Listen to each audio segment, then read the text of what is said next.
Salam guys, selamat datang di channel Snekroni bersama Lunardi Solarius. Nah, pada kesempatan kali ini kita akan merenungkan firman Tuhan terambil dari Yesaya 53 ayat yang kelima dan 6.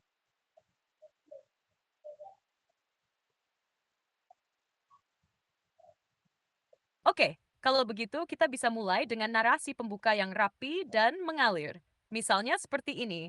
Selamat datang di channel Necroni bersama Lunardi Solarius. Pada kesempatan kali ini, kita akan merenungkan firman Tuhan yang diambil dari Yesaya pasal 53 ayat 5 dan 6.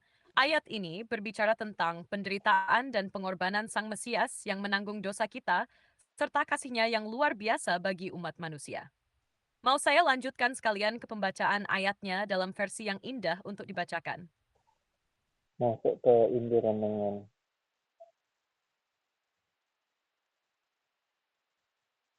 Baik, kita masuk ke bagian ilustrasi nantinya. Bayangkan seorang dokter yang rela menanggung penyakit pasiennya.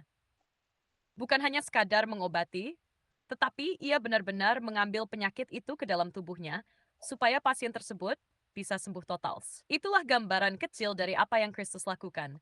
Dia yang tidak berdosa, mengambil semua dosa kita, memikul hukuman yang seharusnya kita tanggung, supaya kita memperoleh kesembuhan rohani dan damai sejahtera. Mau saya sambungkan ini langsung ke makna teologisnya? Inti renungan. Oke, kita masuk ke inti renungannya. Yesaya 53 ayat 5 dan 6 menegaskan bahwa penderitaan Kristus bukanlah kebetulan, melainkan rencana Allah untuk menebus manusia. Luka-lukanya menjadi jalan pemulihan kita, dan kematiannya menjadi harga lunas bagi dosa kita. Ayat 6 menggambarkan bahwa kita semua seperti domba yang tersesat, tak berdaya, tak tahu arah. Namun Tuhan menimpakan kesalahan kita kepadanya, supaya kita kembali ke jalan yang benar. Mau saya lanjutkan ke makna teologis dan relevansinya untuk masa kini? Makna teologis dan relevansinya bagi orang percaya masa kini.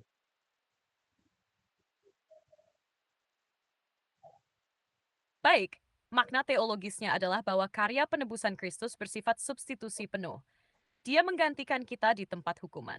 Ini menunjukkan keadilan Allah yang ditegakkan, sekaligus kasihnya yang tidak terbatas. Penebusan ini bersifat universal, berlaku bagi semua manusia yang mau percaya, tanpa memandang latar belakang atau status. Relevansinya bagi orang berdaya di masyarakat masa kini adalah kesadaran bahwa keberhasilan, kekuatan, dan posisi kita tidak boleh membuat kita lupa bahwa kita semua pernah tersesat dan hanya diselamatkan oleh anugerah. Kesadaran ini menumbuhkan kerendahan hati, empati terhadap yang lemah, dan dorongan untuk menggunakan kemampuan serta pengaruh yang kita miliki demi menegakkan kebenaran dan membawa damai, sebagaimana Kristus telah membawa damai bagi kita. Kalau mau, saya bisa rangkai ini jadi narasi penutup yang menguatkan. Mau langsung saya buatkan? Kesimpulan dan penutup. Baik, berarti kita tutup di poin itu saja. Watson jadi kesannya tetap kuat dan membekas di akhir. Kamu mau saya buatkan kalimat penutupnya biar pas untuk penayangan di video? Kesimpulan dan penutup.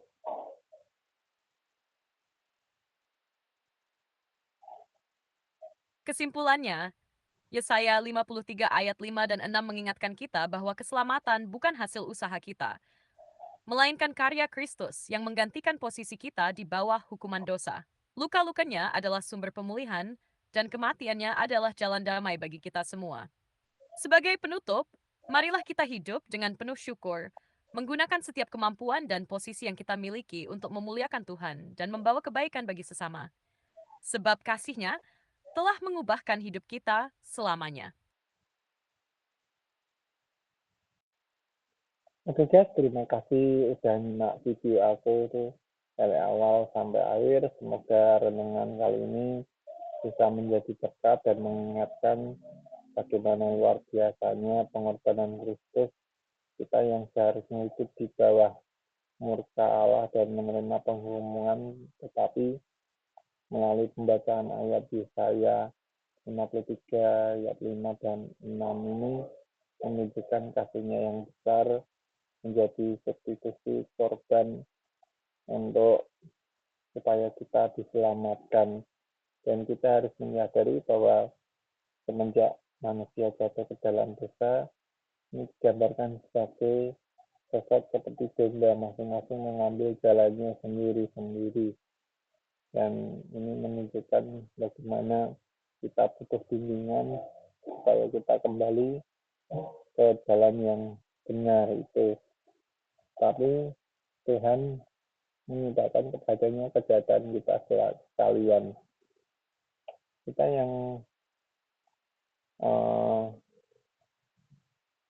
Tuhan melihat kita ini nyasar satu-satu, guys, karena dosa dan pelanggaran kita. Tetapi oleh karena kasihnya, dia rela berkorban dan menuntun kembali kepada jalan keselamatan itu.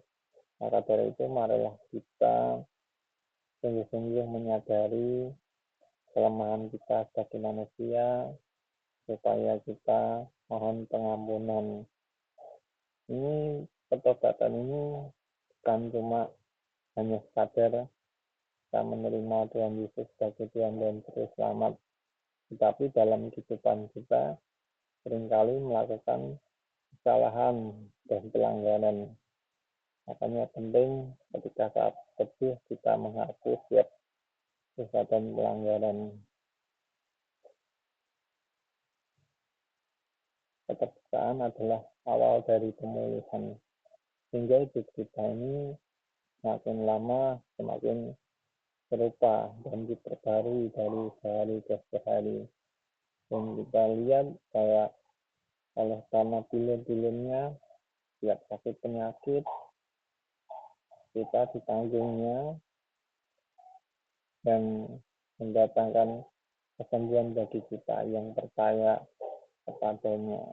Mungkin saat kita sedang mengalami sakit penyakit, permasalahan, percayalah bahwa semuanya itu sudah ditanggung di atas salib Kristus. Dan apabila ada sesuatu yang terjadi di balik sakit penyakit, Tuhan pasti punya rencana yang indah untuk kehidupan kita semua, untuk mendatangkan kebaikannya dan kemuliaannya.